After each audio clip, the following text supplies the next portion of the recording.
नमस्कार, मैं हूं अंकुर और आप देख रहे हैं सत्य हिंदी का न्यूज बुलेटिन। एक नजर अब तक की सुर्खियों पर।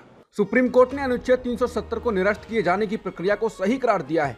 सोमवार को फैसला सुनाते हुए सुप्रीम कोर्ट ने माना है कि अनुच्छेद 370 एक अस्थायी प्रावधान था। एससी ने कहा कि संविधान सभा की सिफारिशें राष्ट्रपति पर बाध्य नहीं थी। अनुच्छेद 370 का अस्तित्व समाप्त होने की अधिसूचना जारी करने की राष्ट्रपति की शक्ति जम्मू कश्मीर संविधान सभा के भंग होने के बाद भी बनी रहती है। बता दें 5 अगस्त 2019 को मोदी सरकार ने जम्मू कश्मीर से अनुच्छेद 370 के प्रभाव को खत्म कर दिया था। साथ ही राज्य को 2 हिस्सों यानी जम्मू कश्मीर और लद्दाख में बांट दिया था और दोनों को केंद्र शासित प्रदेश बना दिया था। केंद्र के इस फैसले के खिलाफ सुप्रीम कोर्ट में 23 अर्जियां दी गई थी। सभी को सुनने के बाद सितंबर में कोर्ट ने फैसला सुरक्षित रख लिया था। हालांकि अब सुप्रीम कोर्ट ने अपने फैसले में कहा है कि राष्ट्रपति को आर्टिकल 370 हटाने का हक है। आर्टिकल 370 हटाने का फैसला संवैधानिक तौर पर सही था। अनुच्छेद 370 पर फैसला सुनाते हुए सुप्रीम कोर्ट ने कहा कि चुनाव आयोग यहां 30 सितंबर 2024 तक राज्य में चुनाव कराए। मुख्य न्यायाधीश डीवाई चंद्रचूड़ ने कहा कि हम केंद्रीय निर्वाचन आयोग को निर्देश देते हैं कि राज्य के नए परिसीमन के अनुसार यहां 30 सितंबर 2024 तक चुनाव संपन्न कराए जाएं। इसके साथ ही कोर्ट ने अपने आदेश में कहा कि जम्मू कश्मीर के राज्य का दर्जा जल्द से जल्द बहाल होना चाहिए। इसके साथ ही कोर्ट ने कहा कि आर्टिकल 370 एक अस्थायी प्रावधान था। जम्मू कश्मीर भारत का अभिन्न अंग है। जम्मू कश्मीर के पास कोई आंतरिक संप्रभुता नहीं थी। सीजे डीवाई चंद्रचूड़ ने कहा कि सुप्रीम कोर्ट संविधान के अनुच्छेद 370 को निरस्त करने के लिए आदेश जारी करने की राष्ट्रपति की शक्ति और लद्दाख को अलग केंद्र शासित प्रदेश बनाने के फैसले को वैध मानता है। यानी सुप्रीम कोर्ट ने कहा कि लद्दाख को अलग करने का फैसला वैध था। अनुच्छेद 370 पर फैसला सुनाते हुए सीजीआई चंद्रचूड़ ने ये मुख्य बातें कही। उन्होंने कहा कि जम्मू कश्मीर के पास भारत में विलय के बाद आंतरिक संप्रभुता का अधिकार नहीं है। राष्ट्रपति शासन की घोषणा को चुनौती देना वैध नहीं है। अनुच्छेद 370 एक अस्थायी प्रावधान था। संविधान सभा के भंग होने के बाद भी राष्ट्रपति के आदेशों पर कोई प्रतिबंध नहीं।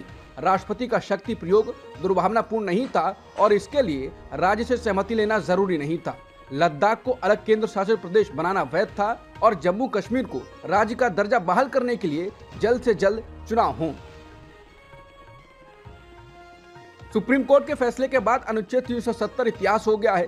अब आप जान लें कि क्या था अनुच्छेद 370। दरअसल अनुच्छेद 370 भारतीय संविधान का एक प्रावधान था। ये जम्मू कश्मीर को विशेष दर्जा देता था। ये भारतीय संविधान की उपयोगिता को राज्य में सीमित कर देता था। संविधान के अनुच्छेद 1 के अलावा जो कहता है कि भारत राज्यों का एक संघ है, कोई अन्य अनुच्छेद जम्मू और कश्मीर पर लागू नहीं होता था। जम्मू कश्मीर का अपना एक अलग संविधान था। बता दें बीजेपी काफी लंबे समय से इस अनुच्छेद को कश्मीर के भारत के साथ एकीकरण की दिशा में कांटा मान रही थी। कांग्रेस नेता कर्ण सिंह ने आर्टिकल 370 हटाए जाने को वैध ठहराने के सुप्रीम कोर्ट के फैसले का स्वागत किया है। उन्होंने प्रधानमंत्री मोदी की सरकार से अनुरोध किया है कि वो जम्मू कश्मीर के राज्य का दर्जा जल्दी बहाल करें। उन्होंने फैसले का विरोध कर रहे लोगों से अपील की है कि वो ऐसा ना करें। कर्ण सिंह ने कहा, सुप्रीम कोर्ट ने बहुत बारीकी से हर एक विषय को देखा है। चीफ जस्टिस जो पढ़ रहे थे उसमें एक एक क्लॉज, एक एक सब क्लॉज उन्होंने देखा है और सब परिस्थितियां देखते हुए वो नतीजे पर पहुंचे हैं। मैं इसका स्वागत करता हूं। कर्ण सिंह महाराज हरि सिंह के बेटे हैं। महाराज हरि सिंह ने ही जम्मू कश्मीर के भारत के साथ विलय पत्र पर हस्ताक्षर किए थे। सुप्रीम कोर्ट ने जम्मू कश्मीर से अनुच्छेद 370 को हटाए जाने का केंद्र सरकार के फैसले को वैध करार दिया है। इस फैसले पर नेशनल कॉन्फ्रेंस के उपाध्यक्ष उमर अब्दुल्ला ने कहा है कि वो सुप्रीम कोर्ट के फैसले से निराश हैं। उन्होंने सोशल मीडिया प्लेटफॉर्म एक्स पर लिखा, निराश हूं लेकिन हतोत्साहित नहीं। संघर्ष जारी रहेगा। बीजेपी जहां है वहां तक पहुंचने में उसे दशकों लग गए।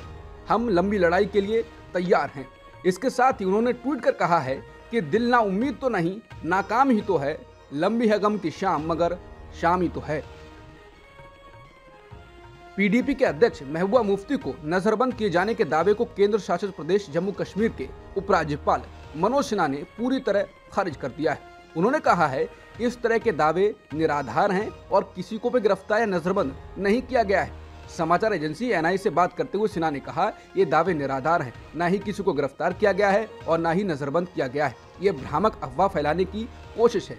किसी को भी राजनीतिक कारणों से गिरफ्तार या नजरबंद नहीं किया गया है। बता दें, पीडीपी ने दावा किया है कि पार्टी के अध्यक्ष महबूबा को जम्मू कश्मीर को विशेष दर्जा देने वाले संविधान के अनुच्छेद 370 पर सुप्रीम कोर्ट के फैसले से पहले उनके आवास पर ही नजरबंद कर दिया गया है।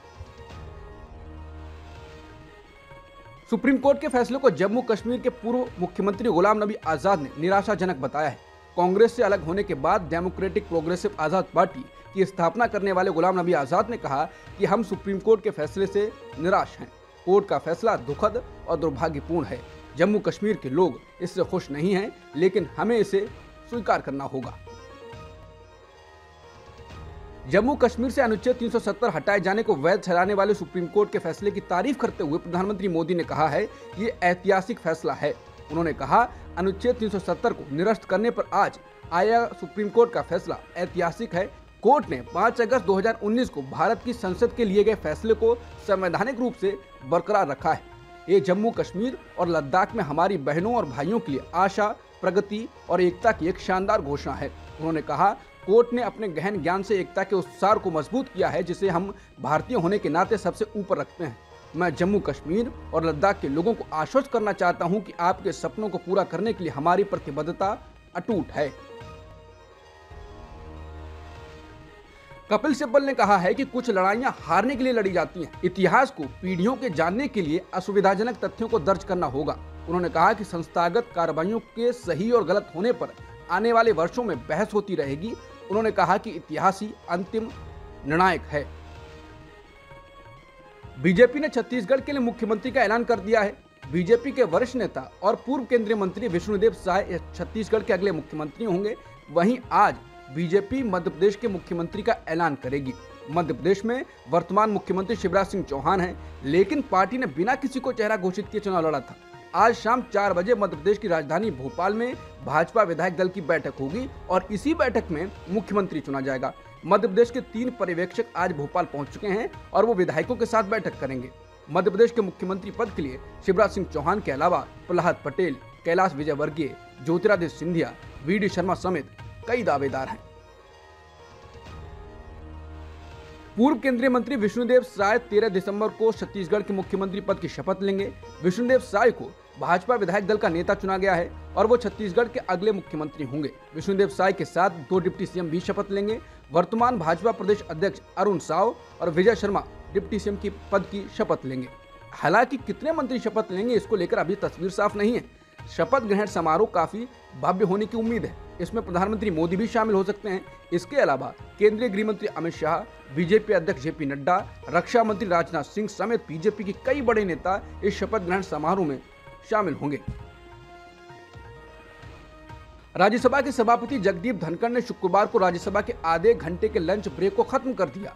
पहले राज्यसभा की कार्रवाई शुक्रवार को दोपहर 2:30 बजे शुरू होती थी, लेकिन अब इसे 2 बजे कर दिया गया। यानी अब राज्यसभा की कार्रवाई दोपहर 2 बजे शुरू होगी। डीएमके के सांसद तुरुचि शिवा ने पूछा कि शुक्रवार को दोपहर 2:30 बजे सत्र शुरू होता है, लेकिन आज कार्रवाई का समय 2 बजे रखा गया है। इसकी जानकारी सदस्यों को नहीं है। ऐसा बदलाव क्यों किया गया है? इसका जवाब देते हुए जगदीप धनखड़ ने कहा, पिछले सत्र के दौरान ही समय बदल गया था और अब लोकसभा के अनुसार ही 2 बजे से कार्रवाई शुरू होगी। इस बीच द्रमुक के एक अन्य सदस्य एम अब्दुल्ला खड़े हुए और राज्यसभा चेयरमैन को बताया कि लंच के बाद के सत्र के लिए दोपहर 2:30 बजे का समय इसलिए रखा गया था ताकि मुस्लिम सदस्य शुक्रवार को नमाज अदा कर सके। उनके बयान पर प्रतिक्रिया देते हुए सभापति जगदीप धनखड़ ने कहा, लोकसभा और राज्यसभा दोनों में समाज के सभी वर्गों के सदस्य हैं। लोकसभा दोपहर 2 बजे बैठती है, इसमें हर वर्ग के सदस्य हैं। उचित विचार विमर्श के बाद मैंने ही इसे लागू किया था और सदन को अवगत करा दिया गया था। ये पिछले सत्र में ही लागू हुआ था। बसपा अध्यक्ष मायावती ने अपने भतीजे आकाश आनंद को अपना राजनीतिक उत्तराधिकारी घोषित कर दिया है। हालांकि इसके बीच विश्लेषकों ने आकाश आनंद के सामने मौजूद चुनौतियों पर ध्यान दिलाया है।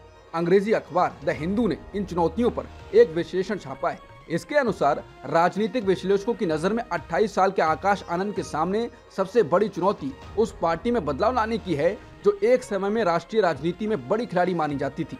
विश्लेषकों की नजर में दलित केंद्रित पार्टी का गिरता समर्थन आधार उसके गृह क्षेत्र यानी उत्तर प्रदेश में पिछले 2 विधानसभा और लोकसभा चुनावों में उसके प्रदर्शन से स्पष्ट है।